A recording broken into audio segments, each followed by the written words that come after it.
there, Knicks fans. How you doing? It's your boy Andrew Claudio here with a bonus part 3 or 4, however many episodes this cap or no cap lasted. This is an additional part to the Jalen Brunson cap or no cap that you've been enjoying yesterday, or at least the last 2 days. What you're hearing now is going to be a bit of a response to the cap or no cap endorsing the signing of Jalen Brunson.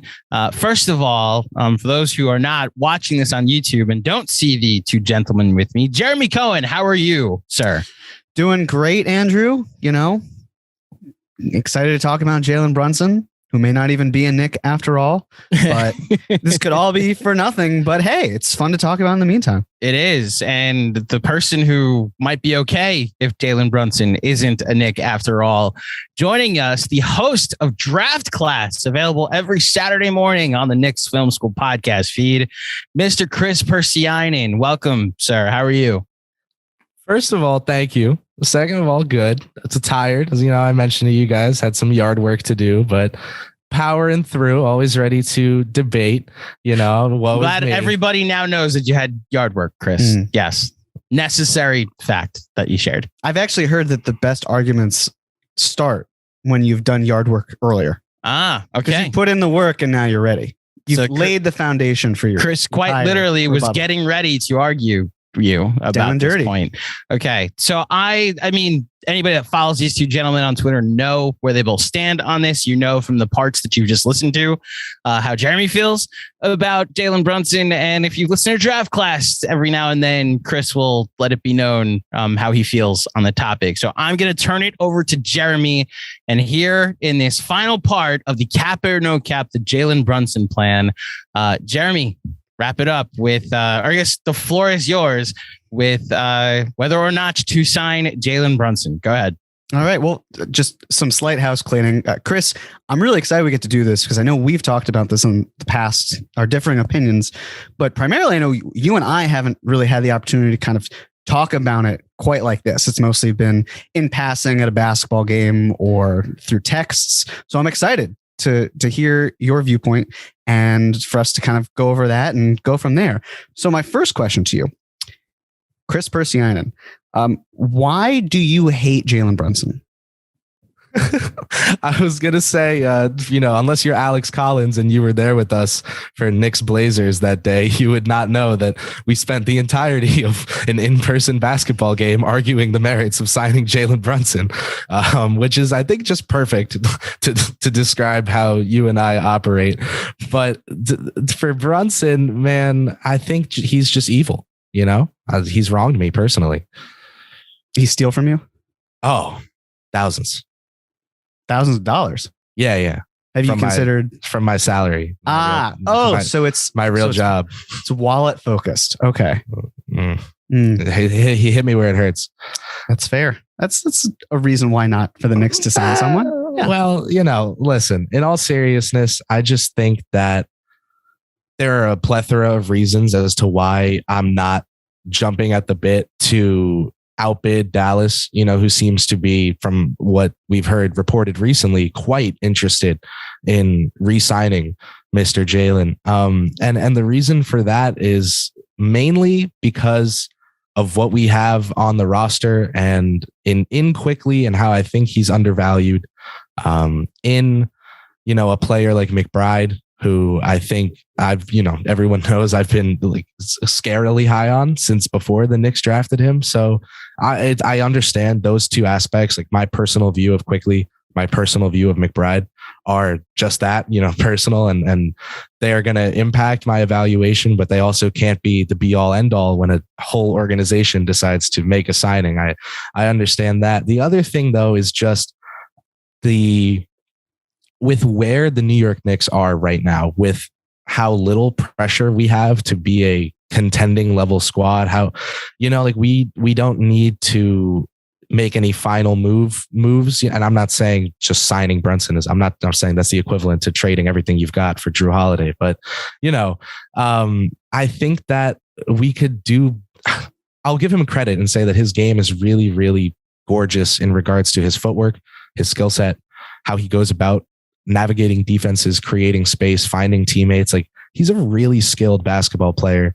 Part of the reason for that is because Ime Udoka just gave a great quote the other day about how he coaches and who he was as a player influenced that. He said how he wasn't athletically gifted. He didn't have that first step like a lot of those guys. And it forced him to learn the game in a very cerebral way, in a very artful way, play a little soccer out there, really get his footwork down. And that reminded me of Jalen Brunson right away and how he kills guys with skill. But I don't think we're in a position as a team where it's not just taking a bet. It's overpaying, it's outbidding. And again, we're in a position to maybe make bets, but for someone who's not athletically gifted, for someone who I don't think has a whole tier of play to unlock, I'm not sure that that's someone I want to pay up for, especially the summer after we just paid up for someone without an extra tier of their games to unlock.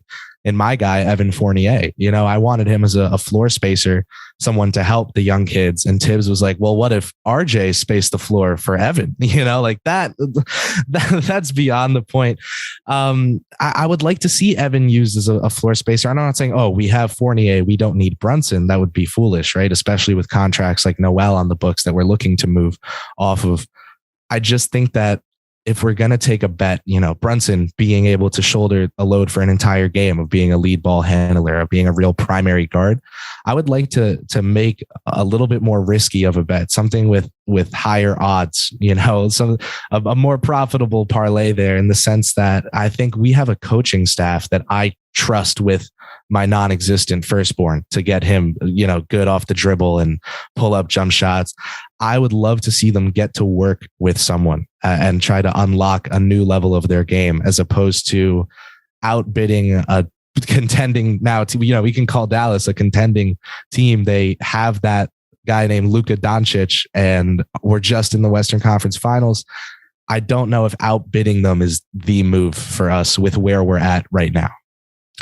So let's, for the moment, put Brunson aside, because I think one of the things that I would like to know, and it'd be helpful if you could explain it, is what do you envision that the Knicks should do this summer? Because I think a lot of that comes into play with, all right, if you didn't want a player like Brunson, what are the other moving pieces involved? So Kris Pursiainen, you are in charge.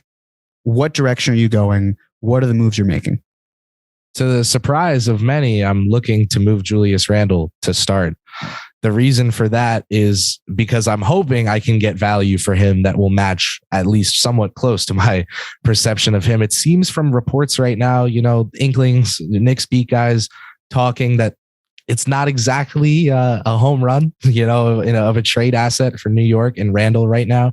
So I'm not sure if I would have an easy time moving him, but I would certainly look to do it. And the reason for that is because Obi has shown enough and was enough before he got a chance to start and average 21, 10 and 3 over 10 games that I think we could take a step sideways. I think we could try to move Randle for someone at a different position, start Toppin, draft someone to be a backup for, maybe it's an Eason, a Sohan, to hot names, just as an example, and just continue adding young guys to this rotation and try to be a serious team. Just continue getting that worthwhile experience for them. Try to make a playoff push next season. Now, I have to say something like trading future picks, to upgrade the team. None of that intrigues me. I don't think, like I said earlier, we don't have that pressure to be that good next season. We're not losing anything if we're not contending next season. I would prefer we try to build this up step by step, which is what the Rose regime has been doing so far. Something else I would try to do, obviously, Noel and Walker could both benefit. And I think New York would certainly benefit from both of those guys finding new homes for next season, or finding those guys new homes for next season. So just, kind of taking a look at the books, trying to clean them a bit, and then just looking at our young guys, looking at who I want to try to open up roles for. If someone comes knocking at the door with a fair value offer for Burks, I think Burks is someone who could be really good with the proper role, the proper utilization, the proper extent of involvement in the offense. But I'm taking that trade and giving Deuce minutes in the rotation quickly. I'll do it because I don't think we're in a position where we need to be good. I think we can take risks. I think we can be bad and it'll be okay. And I'd prefer that to striking out on being good. Well, when you say striking out on being good, I guess the question I have is, you had mentioned that the players the Knicks have, you believe in the coaching staff to elevate them to their next level. But couldn't you say similarly about Brunson? Or is that if you get a good player in the door, that same coaching staff could then turn a good player into a very good player? That's fair. Yeah. I think that logic would carry pretty uniformly across, but with someone like Brunson, like I mentioned, that athletic edge is not there. He's a real skill guy. And yes, Johnny Bryant would probably love to teach him a myriad of counters and counters for counters to try and challenge these defenses a bit more. But I'm not talking about getting Moutier right here. I'm talking about finding a real athletic bet, someone who, just go. I don't explosiveness. I don't mean to make the East is big man joke here, but look at the Eastern Conference playoffs. Look at teams like Miami. Look at teams like Boston. They're giving people hell just trying to run their sets, right? And it's first steps. It's advantages that defenses can literally do nothing about. That's leading to that. It's why I just moved Jaden Ivey over Shaedon Sharpe on my board. I think Sharpe's vertical athleticism is incredible. I think his first step leaves something to be desired, and Jaden Ivey can get to the cup without a screen. So for me, I get Brunson, can do that as well because of how nimble and how skilled he is. Again, part of the need for that is his small stature, which is going to be a tough issue for me in the playoffs. I know we talked about that at that game, starting Grimes next to him, giving Grimes the POA duties and trying to hide Jalen a bit. But I just don't think you can win significant playoff series like that. And Brunson isn't just an ad like Fournier, where I wanted Evan with the asterisk that he is off this team by the time we want to be really good, that he's used as a trade asset. I think Brunson, especially with this front office, is someone that they'd want here for the long haul. And I'm not sure if you're investing $25 million a year into him, how easy of a time you're going to have constructing that playoff contender, which is, ultimately the goal.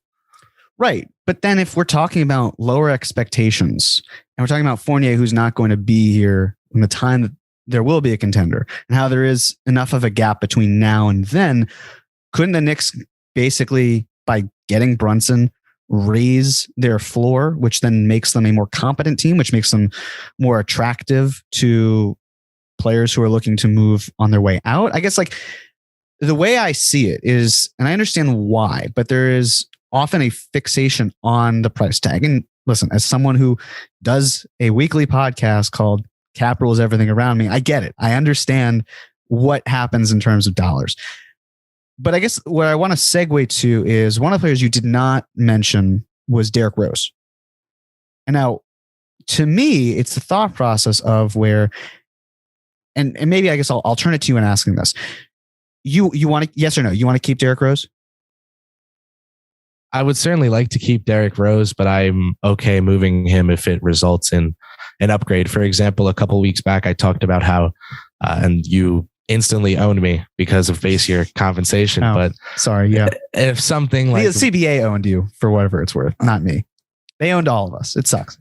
Well, if Derrick Rose and Nerlens Noel could be utilized to make a bet on someone like Colin Sexton, again, someone who I think has that next tier available to him. He can generate rim pressure. He can get into the teeth of the defense the way Brunson does, but he does it with a little bit more than just pure skill. I'd like to see our coaches try to give him some more of that pure skill. That's the stuff I think they're really good at developing, is ball handling and things like that. So I know I went on a bit of a Sexton segue here, but that's an example of like a bet I would take and I would use Rose for. I'm not attached to him being here long term. I'm not Tom Tibbs. So I know you mentioned Rose. I know you talked about Burks. If there were a scenario where, with base year compensation still being factored in, where you could essentially do a 3-team deal where Rose goes to the Mavs and Burks goes to a team that has cap space that is looking for a player for like a protected second, or an okay second, and you're paying Brunson $25 million. Is that still something where you're upset at the cost that was given to Brunson? Because it sounds as though, and please correct me if I'm wrong, but a big factor, even if you are comfortable with Rose being off the team, is that if he's here, him not playing in a ton of games is an advantage because it clears playing time for Deuce. I really value Derrick Rose's veteran leadership. Like, I think I talk about what he did for Obi Toppin's rebounding more than anyone. And part of that is because I'm insane. But like, he really changed that and turned that around. And he got Obi to understand in his rookie year that if you're going to contribute to a Tom Thibodeau team, it's not just Rose's leadership. It's Rose's leadership in a Tibbs controlled environment, teaching Deuce to not look at him in the eyes, teaching Obi to go up with two hands for rebounds. I think that he really still benefits you even if he's not playing. It's not just that he opens up minutes. I understand a trade for someone like Hayward and the fact that he might miss half the season isn't the end of the world. Rose is, one of the guys on the bench when he's not playing. He shows up in his red hat and joins the assistant coaching team. So yeah, I guess that's part of it, but I also know what value he brings off the court, even if he can't play on the court. Do you see Brunson coming into the fold as blocking Immanuel Quickley? Because I'm of the belief that if you take Brunson and you play him 32, 33 minutes a game, and you have Immanuel Quickley taking over in the Derrick Rose role, and you move Rose out, does it obviously block a path for Deuce? 100%. Yes. Deuce is also not a priority for me. And I think the philosophy there is you still get Immanuel Quickley playing more time than he was last season. You're giving him responsibility. For those that might think, oh, well, why would Tibbs ever do that? He did the exact same thing pretty much with Alec Burks starting and Quickley off the bench. And I think that the whole size factor with Tibbs is very much overblown. I think he just wants good basketball players that he can trust, and you put them together and you hope that they complement each other well. And I know that Brunson and Quickley, because especially Quickley's length, he's able to mitigate a lot of the issue there. So I guess to turn it back to you, is it the sort of thing where is it blocking him? Is it because if you're able to raise that floor, then you're doing something right. And yes, I hear what you're saying in terms of if Quickley's here, if Brunson's here, that the front office would be committed to keeping him and building around him. But I also feel like if the time comes where Brunson's on his next contract and a star makes himself available, that Leon Rose would look at Jalen Brunson in the eyes and say, listen, I love you like a son. I've given you generational wealth. There is a star. It's a business. I hope you can understand.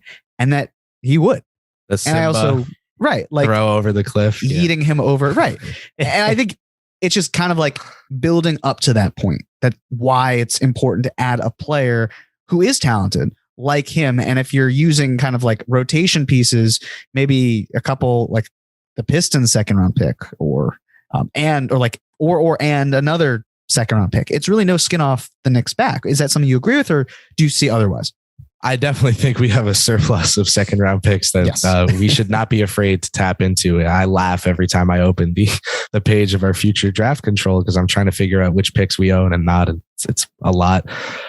To the size, the blocking thing with Quick and Brunson, I do put out Quick propaganda all the time that he's a 6'3" guard with a 6'9" wingspan, that if he were drafted by Toronto, San Antonio, or Memphis, the conversation around him would be vastly different from where it's at today. I think that's undeniable, but I also understand that he's not some stopper, right? And I'm really big. One of the tenets of my basketball philosophy, like defensively, is stopping the first action. I think that making teams uncomfortable is like ridiculously important. That's why I brought up Boston and Miami earlier, because you look at Boston, they don't even play a point guard, right? Like they just throw 2-2, 3/4, 3/4, and a 5 at you, and to switch you into oblivion. I think that, man, large and in charge. East is big, man.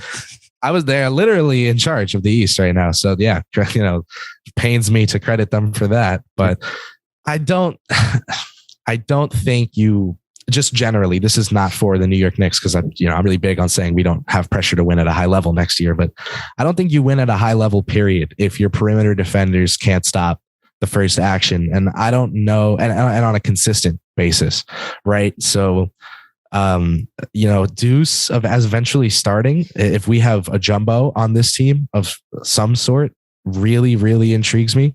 That's a role I've projected him in since pre-draft, is if there's an initiator in the starting lineup of a team that's not a point guard, he can serve as that plug and play guy at the one, because what he brings to you at the point of attack, what he brings off ball with his catch and shoot ability, he just shot 50% on 9 attempts a game in the G League from 3. That's not college range. Those are real shots.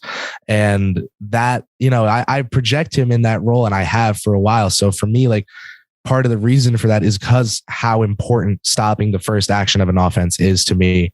And Brunson, Grimes, RJ, like, I see them getting lit up. And I'm not saying that that's irreversibly detrimental to the development of any of our young guys to get lit up defensively, but I do think, especially with who our coach is, it's important to really keep defense in mind. And like you said, you think is overblown. I don't think we're seeing IQ Brunson minutes for a lot of a game. It sounds like Obi Randall to me.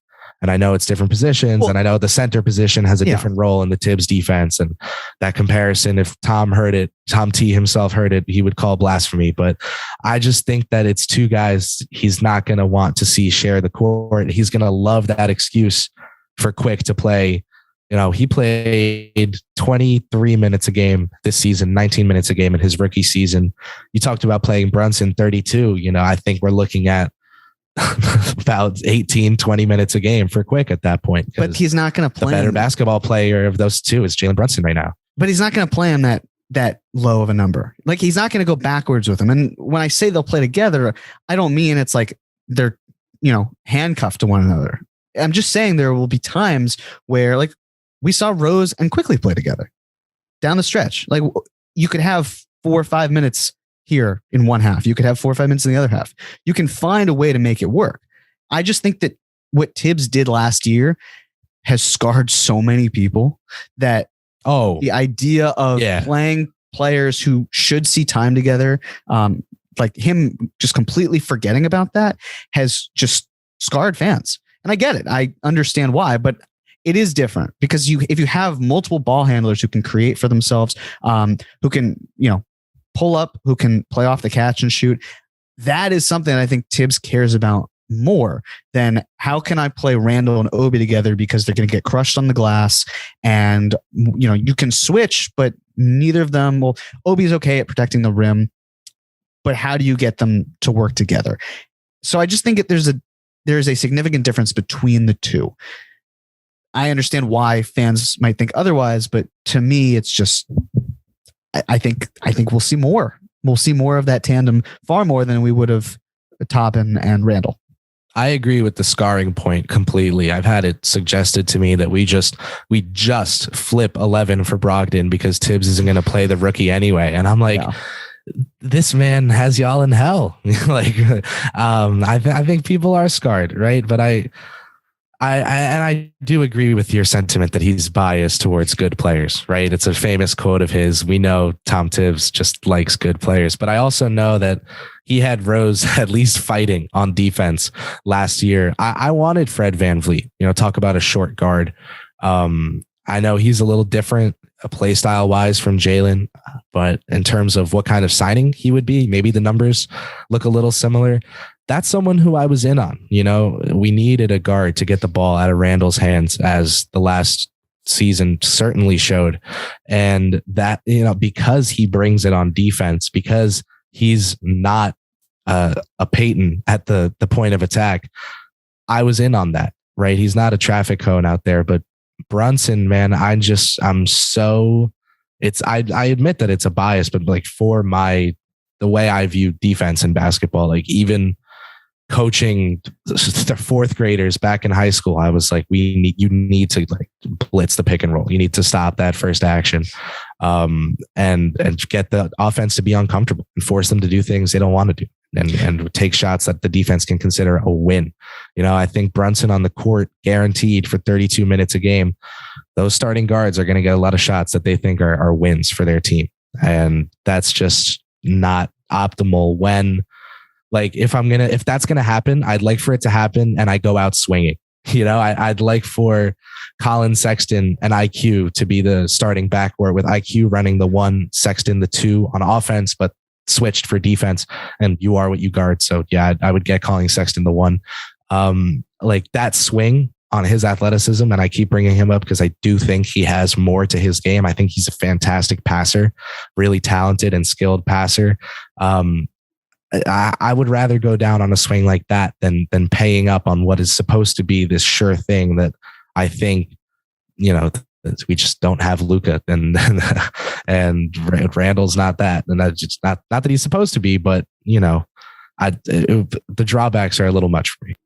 But Luka, the Mavs had a better net rating with Brunson on and Luka off than they did with Luka on and Brunson off. And it's not like there was a small sample size for either. Like, in the playoffs, I understand you're obviously taken by superstars, and it certainly helped that they had Luka Doncic. I just feel as though with Jalen Brunson, especially when he played the Jazz, he was almost at this like damned if you do, damned if you don't position, because either he lights up the Jazz's perimeter defense, which was abysmal, and we can chalk it up to it being abysmal, or he gets destroyed by it. And then we point to the fact that he couldn't even do what had to be done to get them through. And he did destroy it. And then they took the Suns to 7 games and then obliterated them. And I hear what you're saying about the defense. To me, listen, in general, my priorities, they have to do with larger guards. I like the fact that you can like run out guys who are 6'3" or taller with length, and you can switch like crazy. So I hear you, but it's because the Knicks aren't in the position where they are going to be so good that I'm more comfortable just letting it roll. And I think the thing that gets overlooked with Brunson, where while we both have this defensive minded, like let's get the defense right and focus on the offense, the Knicks have been bottom 10 both years under Tibbs in offense. And I think that if you can get someone like Derrick Rose to try really hard on defense, because when you look at the Knicks, there aren't a ton of guys who were playing last year that were super defensive first. And yet they still finished with top 11, top 10 defense in the league. So while I do see what you're saying in terms of the perimeter attack being an issue, I think that the bonuses you get from having someone who was quite literally the best pick and roll ball handler in the NBA last season, who, like, if we're talking about RJ and how the strides he's made from New Year's Eve to the end of the season, Brunson had a 50-40-90 season, except for the fact that he missed 1 3. So he didn't make the club. He had like a 50-39-80 plus or whatever season. Not many guys do that. And so if we talk generally, not you and me so much, but if the conversation is Brogdon, yeah, he's got the size for sure. But a reason he's even in the conversation, despite not shooting super well for the most part of his last few years, is because he had that 50-40-90 season where he was thought of as this plus shooter who then can do it on the defensive side and whatnot. And I think that what Brunson's able to do on the offensive side often gets overlooked because of his defensive shortcomings. And I just feel as though with Tibbs leading the defense, even if he's not here for long, taking the blueprint that's there and trying to build on it or extrapolate and getting more players who are plus defenders, you're fine for the next 2 to 3 years. And if you need to run into a problem later on, then you address it. But that's like something we can deal with down the line.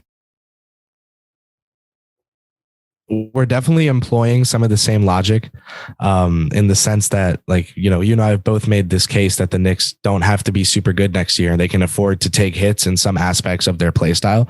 Totally agree with you there. We just see differently in regards to like what those hits can be.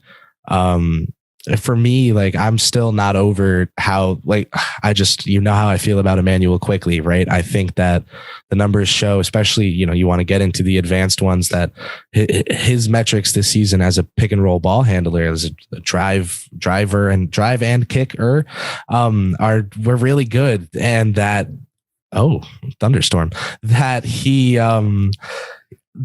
is just someone who is worth trying those keys out on. If he brings you back a crashed car, all right, well, you handed him the keys. You know, that was your choice. You went down with that, and it was worth seeing if you had an F1 driver in that kid. I think there's something there, and because of that, same thing with Deuce. Like, I think there's something there. IQ, I'm willing to say I know there's something there because he is. I talk about on Draft Class a lot how I love psychos. Quick is one of those guys. He's absolutely a psycho. And for me, like I just can't get over what Brunson does to limiting his potential growth. Even with Tibbs playing them together, right? Those playmaking reps only coming against second units. Okay, I can stomach that. I can stomach, him getting the playmaking reps only with the second team in the Rose role. And then if he's playing with the starters, being more of a catch and shoot guy. But I would like for there to be more minutes where he's running that second unit. I would like for that to be in a situation where, just to throw a name out of someone that you don't have pressure to play 40 a game, Tyus Jones is the guy who is running with the starters. Quick is running with the bench unit. And if Quick is hot, you could play Tyus 18 minutes that game and Quick 30, and you'll be okay. I think that I would like to have that flexibility, and I know that having Brunson on the team, like you don't pay him $25 million and start benching him in crunch time, and they wouldn't do that, right? So the fact that I see that as a possibility, that I see a day where Quick is outplaying him and Quick rides the pine because Brunson's Brunson, and Tibbs has a bias towards good players, and he's discerned that Brunson's better than Quick, and he's going to roll with him. That stuff scares me because I just finished up and I'll admit to the scarring, right? I just finished up a season where the New York Knicks were playing an overtime game against the Los Angeles Lakers, a game in which RJ was finishing over AD and showing his stuff, and Quick logged 9 minutes. Well, that game was egregious, but yes, 100%. Right. It was those moments where there was no reason for him not to be in, and Alec Burks was in. Well, imagine if Alec Burks is Jalen Brunson. I'm not saying that you can't make this team good. I'm saying that this is definitely making this team better, but it's doing it in a way that I think may also come with more drawbacks than positives, opportunity cost wise, in terms of the minutes, not just the salary. But then if you have Brunson, who this past season shot over 40% on the catch and shoot three, season before shot 43%. I think it was 43.6, 43.7. Season before that, 43.5, 43.6. He's consistently someone who can play off the ball. And when you get that player who can space the floor and pull up from mid-range and provide dribble drive penetration, and I look at someone like Tyus, I know you are certainly a big fan of the Tyus Jones is good at basketball agenda. And totally, he is good. But the thing that I look about it with Tyus versus these other players, like someone like Brunson, hell, even like Sexton, Tyus Jones doesn't drive. He's not, and has never been, and really never will be, an aggressive downhill player. And then because I was curious about it, I looked around the league and I tried to find how many teams made the play-in or the playoffs, and they had a point guard who was, number one, making less than $20 million a year, or not on his rookie contract. And I found 5 teams. The first, the Spurs. DeJounte Murray, grossly underpaid. The reason he's underpaid is because he tore his ACL and then agreed to an extension. Probably would have balled out if healthy and would be making a lot more money. Second, Patrick Beverley. Beverley's assignments are much more defensive focused. You have D'Lo, you have Cat, high usage guys who are going to be taking on the responsibilities. Just under $20 million is Fred VanVleet with the Raptors, named to an all-star team. The Nuggets, Jamal Murray, obviously injured. And then you have Jalen Brunson.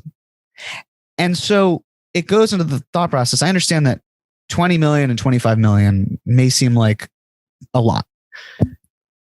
But if the Knicks project to be over the cap, I don't think it really matters. And that inflation's coming. I understand. Right. Well, not even just the inflation, but just if you're not going to be near the tax apron and you're not going to have cap space anyway, to me, a few more $1 million for a starting point guard, it's not as big of a concern for me. But I just want to highlight one thing. because I know that you're talking about the youth, and I agree.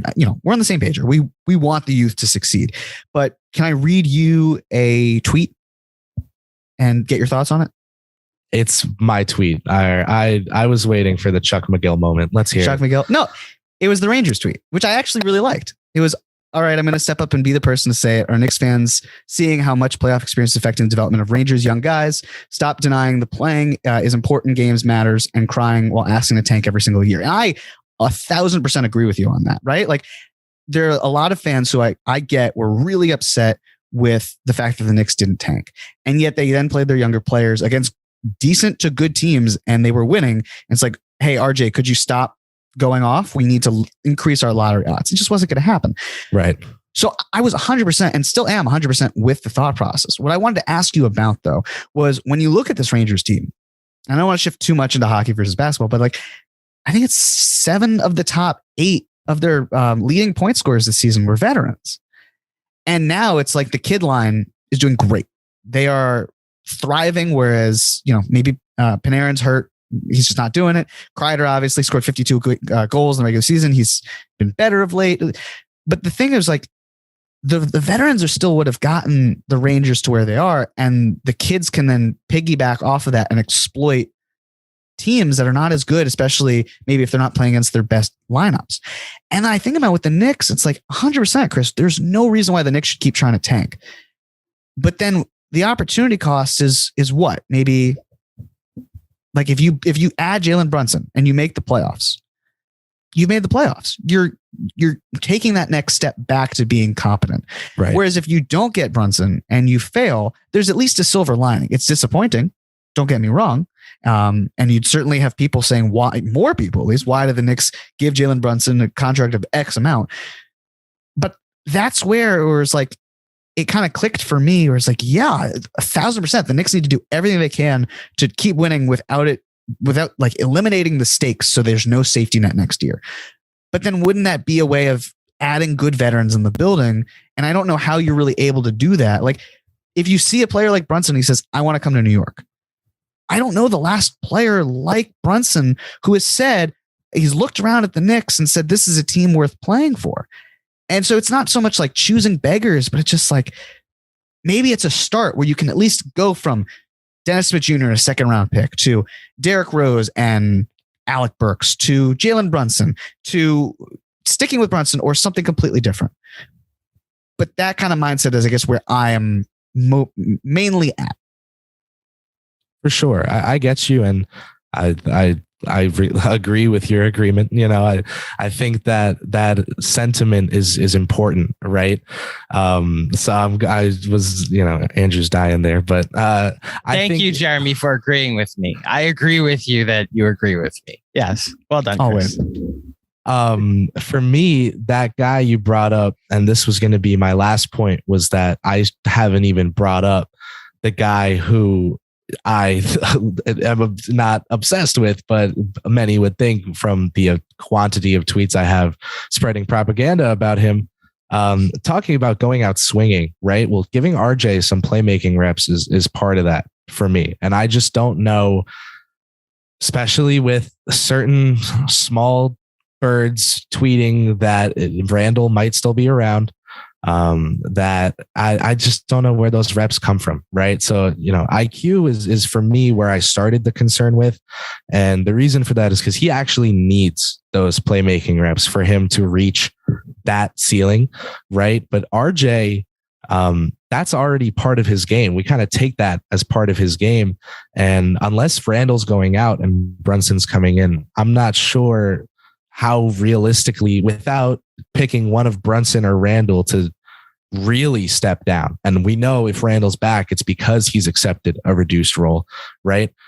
I just don't see enough reps. And as someone who's young and who practices a million times, doing podcasts into the ether, I really appreciate reps and just practice, right? And I those in-game reps, I never learned more in my life about producing a pod until the time I had to produce and a host at the same time.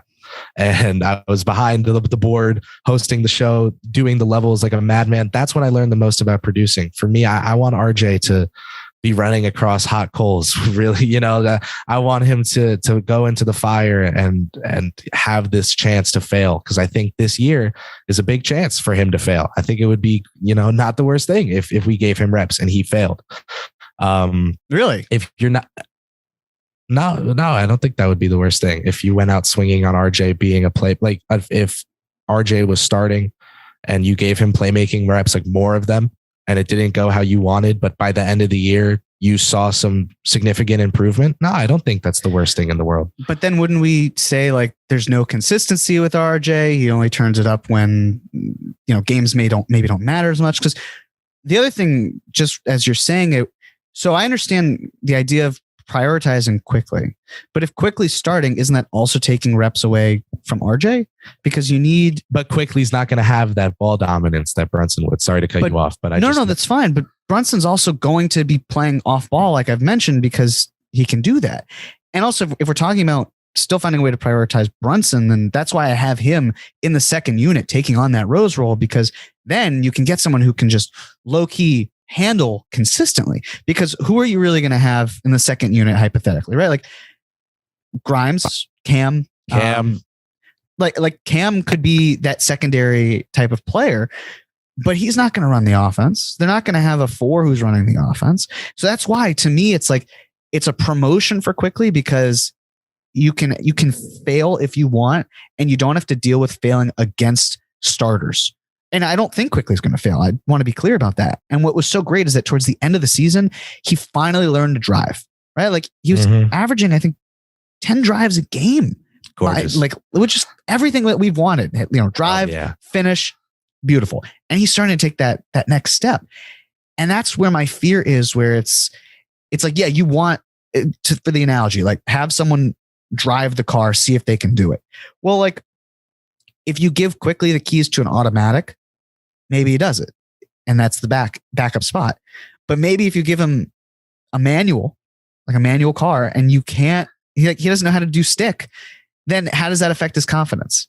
Is he going to feel like when he goes to the automatic car, like, oh, remember when I drove manual, or when like the stick is a problem for me? What do I do? And then you have someone who's like tried and true, relied upon. And that's where it kind of checks off all of the boxes except for the money, which again, I don't care about because you're moving out other salary. I should say I don't care about as much. And the defense, which still has found a way to be the sum of the parts being greater than the whole. And I just don't want Quickly to be in a position where he and RJ are pushed too much to the front of the line and they don't know what they're doing. Mm-hmm. And then it seems like it lowers the value of their assets as players, as trade pieces. That Tibbs, I mean, look, I'm ambivalent about Tibbs in a lot of ways, but you have the Leon Rose era where people are going to say, well, he's got to fire Tibbs if they fall flat on their face. What is Leon going to do? Is he going to make a trade because of the fact that he's too worried about, losing his job? And it's classic. Dolan forces the Knicks into a deal that they don't want to make. And just by at least getting back into the conversation by using Brunson of, we're going to be a play-in quality team, which we should have been when we were playing the young guys. And maybe we can even squeak in to the top 6, because you never know. Made it to the 4th seed, COVID aside, and irrelevant. That sort of mentality of like, push the guys who are capable of logging heavier minutes and qualified to do it. Not, other players like Burks, who is miscast, like Kemba, who was not doing a good job, like Noel, who just should be on a different team. Finding players who are more equipped to deal with the day-to-day struggles of a game, and then have the young guys play behind them. That's just kind of how I see it. The urge that I just fought to chime in and say that you should hand a manual on driving manual. Oh my gosh. Oh my gosh. But yeah, I do think that you have a very salient point about those guys failing against starting units and like quarterbacks, kind of having their confidence killed. I get why you let the guy sit for a year, right? I just also think that back to us not being in a position, yada, yada. Those swings, like to bring up Sexton again, like Quick, Sexton, Barrett as your 1, 2, 3. And just seeing how that shakes out. But with the intention of Quickly and RJ each definitely getting their fair share of initiate. And I'm not talking they need to have the same amount of reps. But you get my point about keeping them involved in those roles. I just think that Brunson, yes, and I opened this by saying that he is a footwork master. That he could probably teach Deuce and Quick a thing or three about beating defenses with skill, right? But that I don't know if that's what we're missing. I feel like what we're missing is not to say, oh yeah, well, a Walmart t-shirt would be nice, but I'd like one from Gucci, like Jaden Ivey. Well, yeah, that's what we're missing, right? A lot of Knicks fans want Donovan Mitchell. For as much as I could do a whole pod like this again, arguing about why we shouldn't drop the farm on him. He's someone who's explosive and can beat guys with his first step and without a screen. I really think the Knicks are in a fun spot. I think they're in a really good spot in terms of their young core. And I just don't know if outbidding Dallas to potentially hamper the development. It's all of those factors for me. Then add in my defensive philosophy. Then, all of that combined, there's certainly pros, but for me, those cons just add up, and it's enough of them where I can say, oh, this would maybe work well in another multiverse, but this one I'm rolling with my guys, Understandable. Yeah. A thought that I've had is that Brunson maybe doesn't actually, if he wanted to come to New York, right? If he wants to leave Dallas, he wants to be the guy for the Knicks with these connections and everything. If that's the case, is he going to go with the absolute highest bid? Or is he going to go for something that might be slightly lower to accommodate for that? And then it's the thought process of if that happens, we know that Dallas is then going to leak the report through, Mark Stein, Tim McMahon, take your pick, saying, well, Dallas offered the most money, because it's an easy thing to say. And they can say, well, he chose it. They've been opening the door for him to potentially exit this entire time with how their comments have been through leaks. And I guess that's also kind of the thing where it might not be that the Knicks and the Mavs bid to such a high amount, blah, blah, blah. It's crazy. But if it's if we're talking about 20 million, I guess this is probably the last question I'll ask you. If we're talking about a price, what is your highest price where you're like, okay, I'll take Brunson, warts and all, for this amount?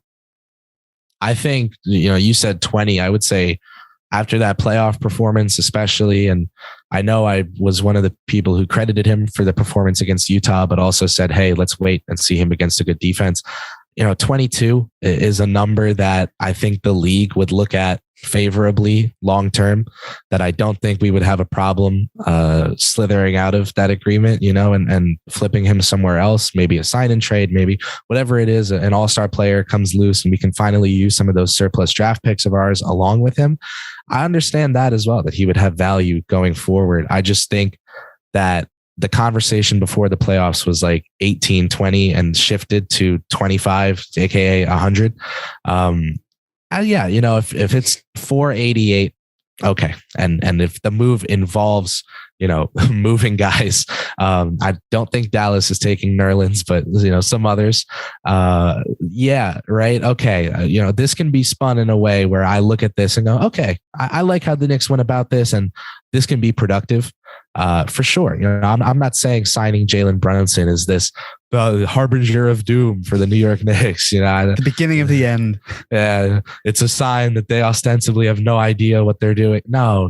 If they got him at value, especially because he maybe wants a different role, a new change of scenery, pay more taxes. Okay, I can do that, right? But it's the 25. Oh, Dallas offers 25 and we'd have to go 26. That's what scares me. And that's why I've always considered myself out on his market value. Can I offer one quick counter before I Absolutely, Andrew? So one of the other things the Knicks could do is, because most contracts aren't a 0% raise, right? If you're at home, or if you're with the team that has your bird rights, you're probably going 8%. If you're going to another team, the max is 5%. If Jalen Brunson earns $25 million from the Knicks in year one, and then drops it down 5% each year. So that it's after 4 years, he's at 21.25 million. That would be 92.5 over 4 years. Is that an agreeable amount? But descending, which is my personal preference. All right. So see, folks, we can find common ground here. Kumbaya. I was going to say, everyone hold hands. Yeah. Perfect. Andrew, turn it back to you. I am proud of you guys for finally having this conversation on microphones. Some final thoughts, producer wrap up, summaries, I guess we'll call this. Did we just have this whole conversation operating under the thought of Julius Randle is not in the picture? Like, Jeremy, are you for signing Brunson with the caveat that this better mean that Julius Randle is not on the roster?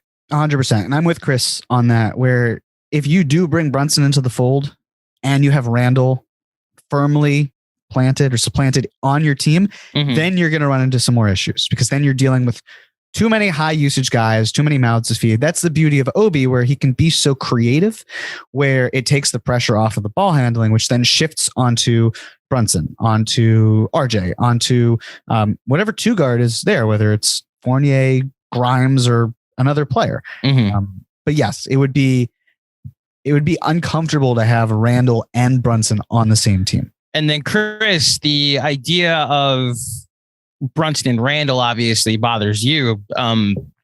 Does the idea of Brunson kind of taking Randle's spot? I mean, you said this throughout the pod that you don't want to take opportunities away from RJ, opportunities away from Quickly.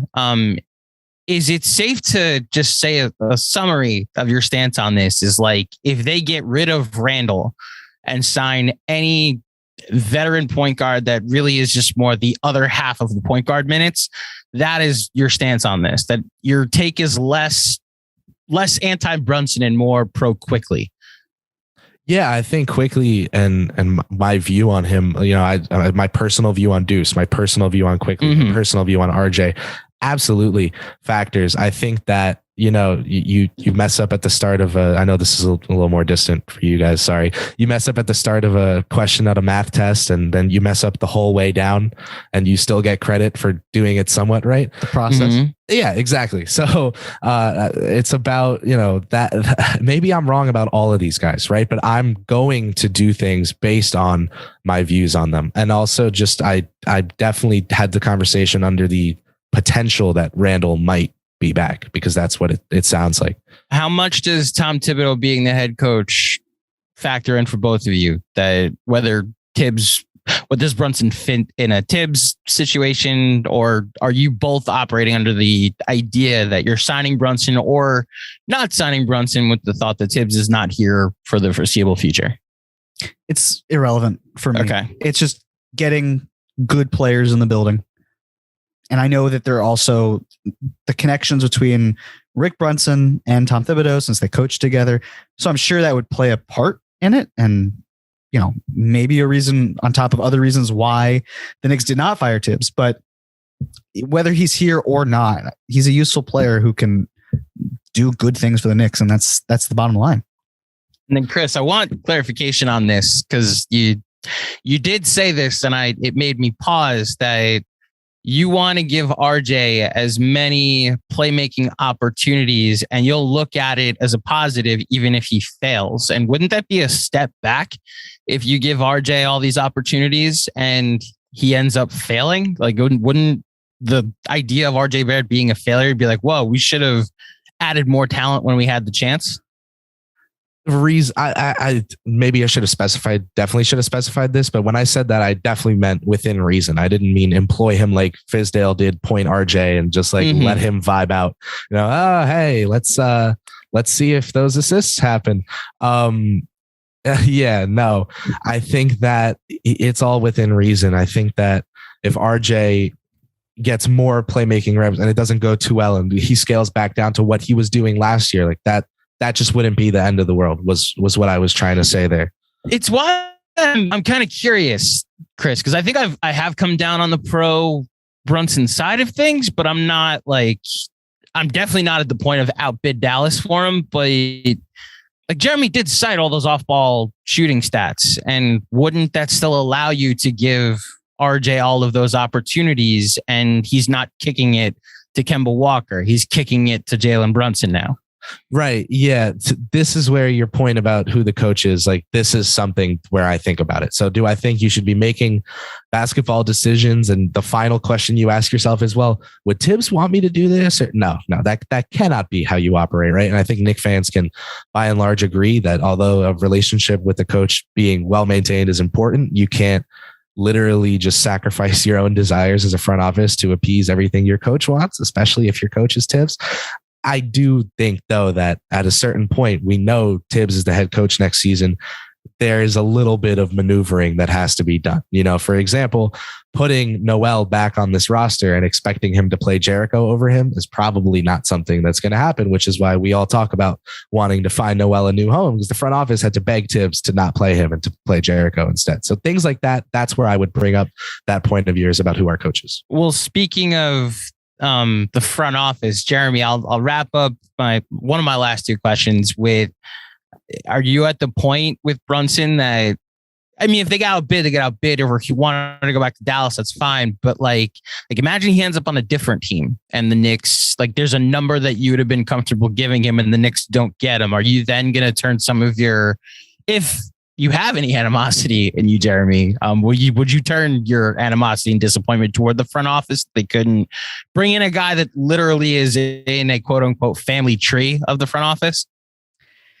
Yeah, well, I mean, let's just say it. The team that probably would be getting him would be Detroit. Mm-hmm.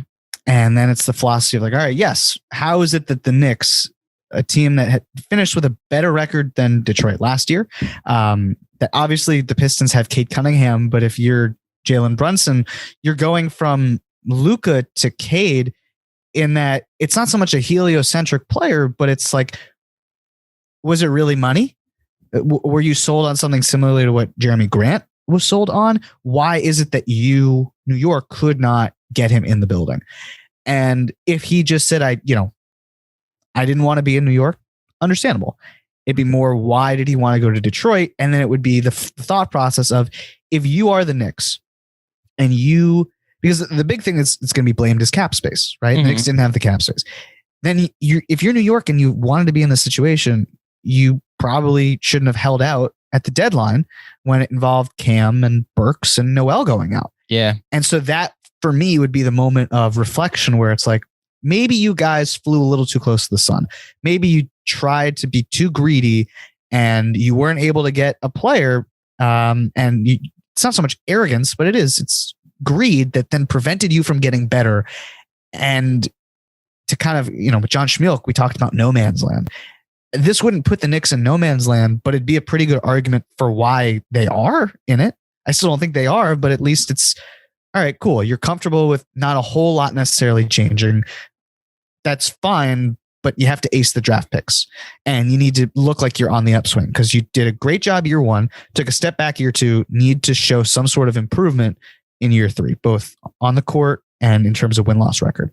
So yeah, I'd be pretty miffed about the trade deadline. And then Kris, similar question, what would make you turn on this front office? Would it be bringing Julius back? Would it be bringing in some type of point guard that leads to more 7-minute Emmanuel Quickley games and 9-minute Obi Toppin games?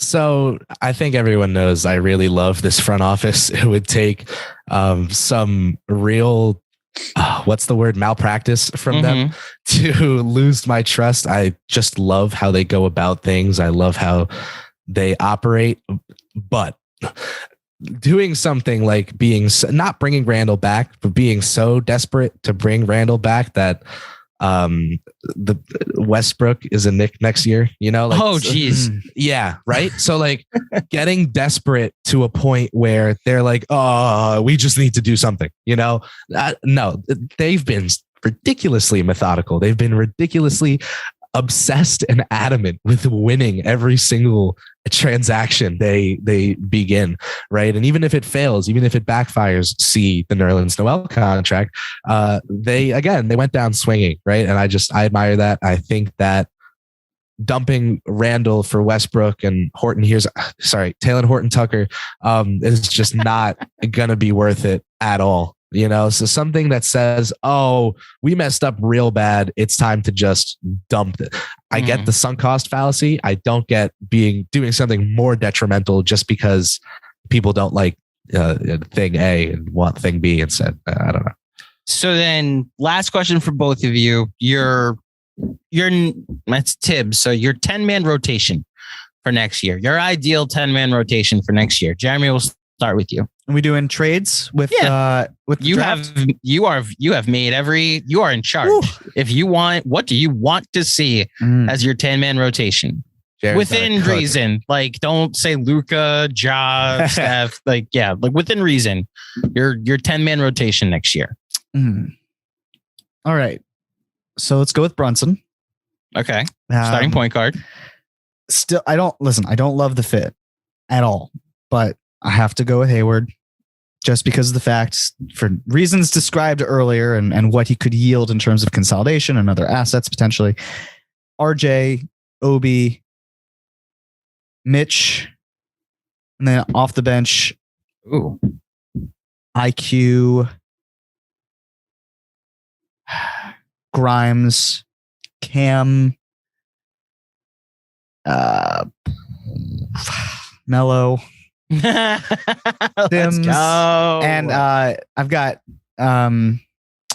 Mathurin in like that 11th spot, and the player that they trade Randall for, if it's not like Gallo or that type of player, it's like someone who is like Bledsoe, but the Knicks again. I do not. I was gonna say Bledsoe, Eric Bledsoe, baby. No, I don't want it. But I also talked about the idea of Eric Gordon, swapping him out instead, but then Gordon has playing time. You have to find a way to continue a soup Bledsoe. But if you're able to do Randall for Bledsoe and it's more than just moving up 4 spots, then we can talk. Otherwise, not a conversation, but then Sims is my center. So sounds like it's a conversation, Jeremy. I don't know. Listen, it's 100% a conversation. It doesn't mean I will like it, but the pick swap just to get Randall off of the books and take on Bledsoe. No, you're also getting a player at 7. Yeah, you're also getting a player at 7. Well, are you saying trade Randall for Bledsoe and 7? Because that's a different conversation. Yeah, aren't you want 11 to stay here? I'm saying I don't like the idea of Randall and 11 for Bledsoe and 7. That to me is awful way of maintaining or treating value. Got to do something different. So I need some more moving pieces involved there. But that's my 10. All right, Kris. That's a tough one. I would love to scheme up some trade up to 7 and then 4 where I can, get us Ivy. But I'll say without getting too crazy here, I'll go, Quick, Fournier, Barrett. I don't know who you trade Randall for, man. I'm so beyond lost. Let's say, all right. How about this? I'll take several future firsts. What it takes to move up to 7. We'll use Randall to move up to 7, not just Bledsoe and that swap, but something a little more productive there. And in my dream world, where, by the way, John Moran would not be in my starting lineup, Andrew. I know you wouldn't. You don't like good players. So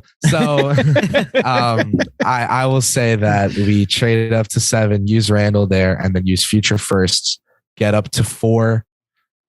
Mitch, Kris, who are you picking? Oh my gosh. Rashawn Holmes, come to New York. Welcome, come home to Papa. And then you got Quick, Fournier, Barrett, Obi, Holmes, and that is just all in on just young guys that praying that they keep up the defense there. And your bench? I would go Rose, Grimes, Reddish, Sohan, Sims, and then anytime Rose is hurt, anytime a guard is hurt, Mr. McBride gets his call up. What did we do with Kemba and Noel? Oh, And Burks. How rude Or it's Burks for Holmes. But Burks is gone in one of those trade ups. And Kemba and Noel, I don't know how rude I can get. So I'll say that they have been banished. Even if it took some throwing in a second or two to just vamos. Quickly, Fournier, RJ, Obi, Rashawn Holmes is your starting five? I forgot to draft with the fourth pick. What are you doing with the fourth pick? Yeah, you pick Sohan. Sohan. Sohan? But I don't think, I think he's saying Sohan. I picked that 11. No, I really messed that one up. I'm so sorry. Go ahead. IQ, Ivy, RJ, OB, Holmes. So Fournier's off the bench, which you've wanted from day one. And there's your spread out. IQ, Ivy, RJ are just going to town on the rim, especially Jaden there. And then off the bench, you still have Rose and Fournier. Those can be your two bucket getters off the bench next to Cam. Grimes, Cam, Sims. So Cam would be at the 4 there. And then any injured guard, McBride comes up. Yeah, I really just traded up to 4 to take who I wanted to take at 11. That was I was so confused who got the 4 pick. I will say Jeremy's team is clearly better, and I wonder what the ceiling would be on a team like that. Chris's team is fun, and it puts the timeline on Ivy, RJ, quickly OB as like your quote unquote core 4, Jeremy, that you can watch and build around and kind of grow with. If I may, though, I just laid out a team that's like 7 out of 10 guys under the age of 25. Yeah, but they weren't drafted by us. Mathurin would have been. No, but like, who cares about Mathurin? I'm talking about Jalen Brunson. I'm talking about Evan Fournier. Like, those guys are in your starting 5. How dare you? No, Fournier is out. Hayward is there, and he's that's right. Gordon Hayward. He's going to break every bone on his body game 1, and then you're going to elevate Grimes and Tibbs conditioning, bro. It's going to get him in shape, and he's going to all of a sudden play 80 games. He's going to lead the league in minutes, Gordon Hayward. Oh my God. Couldn't even get it out without laughing. Couldn't have finished the sentence. Hey, well, Alfred came close. So Yes. This was I think a good conversation. I think you guys covered a lot, or covered all of the Twitter back and forth that you guys have had. You can check out Jeremy every Wednesday on Cap Rules Everything Around Me Cream, both on the Knicks Film School YouTube channel live at 6 p.m. Eastern Standard Time, or catch it on the podcast feed or on replay on YouTube. We can catch Kris every Saturday morning with Draft Class, our official NBA draft prospect class. He's been doing a great job with the interviews that he's been getting and all the extensive conversations about the upcoming draft class. In a couple weeks, we'll find out who is the Knicks selection in this 2022 draft class. For all of us here at Knicks Film School, we hope you've enjoyed this extended edition, this 2-day edition of Cap or No Cap. If you dig the show, head over to iTunes and drop a 5-star rating and a review. Follow us on all the social medias. You know where to find us at Knicks Film School. And until next time, thank you for listening, and we'll speak with you soon.